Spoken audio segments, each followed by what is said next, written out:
कौड़ी और जामुन की गुठली का यह उपाय आपके जीवन में आपको वो सब कुछ देगा जिसकी आपको बहुत समय से प्रतीक्षा है। यदि किसी का विवाह नहीं हो रहा तो विवाह के लिए यह उपाय किया जा सकता है। किसी की नौकरी नहीं लग रही है तो उसके लिए यह उपाय किया जा सकता है। किसी के संबंधों में समस्या आ गई है और वो ठीक नहीं हो रहे हैं तो भी इस मनोकामना के साथ इस उपाय को कर सकते हैं। और यदि आपके जीवन में कोई ऐसी मनोकामना पूर्ण नहीं हो रही थी या कार्य पूरा नहीं हो रहा था या कोई प्रोजेक्ट नहीं मिल रहा था, कोई व्यवसाय शुरू नहीं हो रहा था, तो भी आप इस उपाय को करेंगे तो निश्चित रूप से आपका वो कार्य संपूर्ण होगा, पूर्ण होगा और आपको लाभ मिलेगा। राधे राधे मित्रों, स्वागत है एस्ट्रो आश्रम पर। आज हम बात कर रहे हैं पूजा वाली जो कौड़ी होती है उसकी और जामुन की गुठली, इन दोनों के उपयोग या प्रयोग का एक ऐसा अद्भुत उपाय जिसको करने से अद्भुत लाभ देखे गए हैं। आप इस उपाय को अपने जीवन में या आपके घर में कोई भी व्यक्ति ऐसा जिसके जीवन में समस्याएं चल रही हैं तो आप इस उपाय को करेंगे तो निश्चित रूप से उसके कार्य बनेंगे और वो कार्य सिद्ध होगा। क्या करना चाहिए? आपको 7 राजा कौड़ी चाहिए होंगी और 11 आपको जामुन की गुठली चाहिए होंगी। ये दोनों चीजें आपको पंसारी की दुकान पर आसानी से मिल जाएंगी। 11 जामुन की गुठली ले लीजिए और 7 चाहिए होंगी आपको राजा कौड़ी। राजा कौड़ी जो होती है हल्के से पीले रंग की होती है, वो आप बोलेंगे दुकान से आप पंसारी पर तो वो आपको आसानी से मिल जाएगा। पूजा में प्रयोग होने वाली कौड़ी कहा जाता है उनको। जब आप इन दोनों चीजों को लेकर आएंगे तो सबसे पहले लाकर आप गंगा जल से इनको धो लीजिए।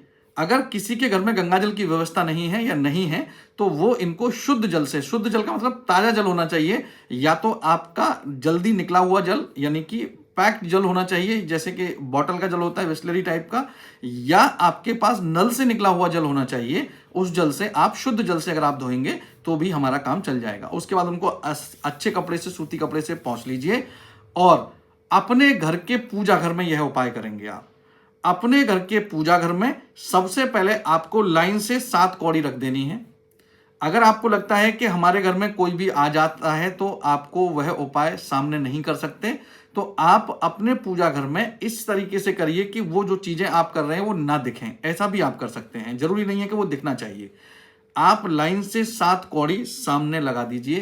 कौड़ी का जो चौड़ा हिस्सा है वो आगे होना चाहिए, कौड़ी का जो पतला हिस्सा है वो पीछे होना चाहिए, और कौड़ी पट करके रखनी चाहिए, यानी कि जिधर कौड़ी कटी हुई होती है वो हिस्सा नीचे होना चाहिए।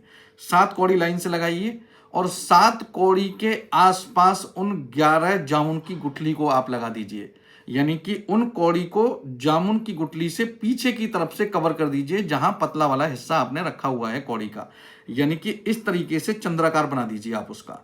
और जब कौड़ी के आसपास जामुन की गुठली आप लगा रहे होंगे, इसी समय पर वो मनोकामना, वो कार्य पूर्ति की इच्छा आपको अपने मन में 7 बार बोलनी है। 7 कौड़ी रखी हैं, 11 जामुन की गुठलियां आप उनके आसपास लगाएंगे, रखेंगे आप।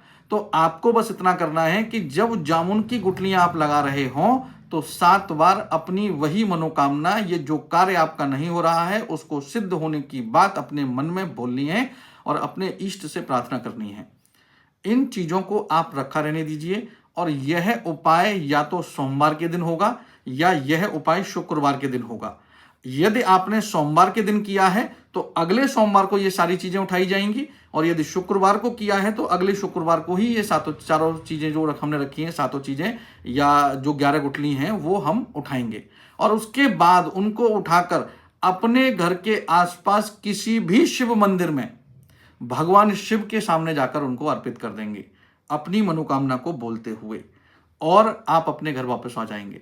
आप देखेंगे यह किया गया कौड़ी और जामुन की गुठली का उपाय आपके जीवन में जिस कार्य के लिए किया गया था वो कार्य निश्चित रूप से सिद्ध करेगा और आपके जीवन में खुशियां ही खुशियां लाने का कार्य करेगा। वीडियो कैसा लगा कमेंट सेक्शन में राधे राधे लिखें। आप हमें लाइक करें, फॉलो करें, सब्सक्राइब करें और इस वीडियो को शेयर करना ना भूलें। राधे राधे।